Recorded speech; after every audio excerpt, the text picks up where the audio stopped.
दिनैनि जा 14 डिसेम्बर मिरु दुलाराय बर' फरायसा आफादनि बानजायनायाव मिरु रोंगौथि सायख' आनजाद लोगोसे बाक्सा जिल्ला दुलाराय बर' फरायसा आफादनि बानजायनायाव आनजायसा रोंगौथि सायख' आनजाद बे आनजादा दिनै जागायबाय आरो बे आनजादनि दिनैनि बे गोथार सानाव बयनिसिमबो आङो बाक्सा जिल्ला दुलाराय बर' फरायसा आफादनि जानानै गाहाम हामलायनायखौ बावहरग्रोनाय जाबाय। दिनै जि नैबे talent search examination board Central एबसुनि बानजायनायाव आरो बाक्सा जिल्ला दुलाराय बर' फरायसा आफादनि बानजायनायाव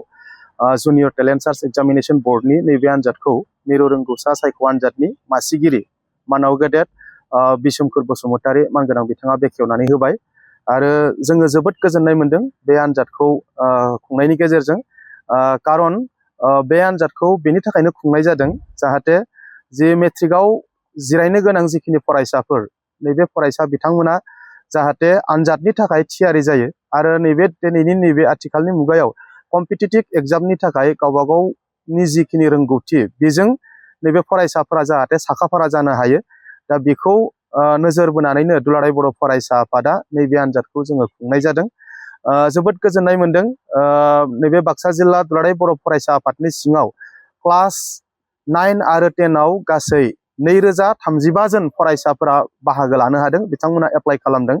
आरो क्लास 7 आरो 8 थामहिनबा मिरु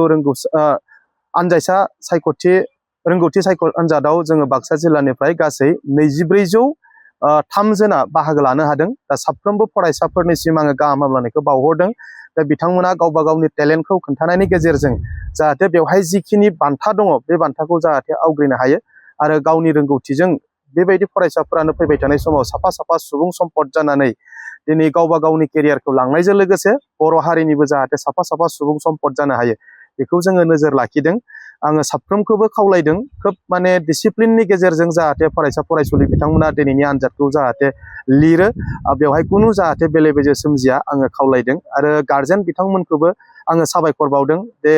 नैबे आथिखालनि मुगाखौ नोजोर होनानै गावबा गावनि फरायसाफोरखौ नैबे आनजादखौ लिरनो खाबु होनायनि थाखाय आरो जोंनि माखासे मानि फरायसालिनि गाहाय फोरोंगिरि प्रिन्सिपाल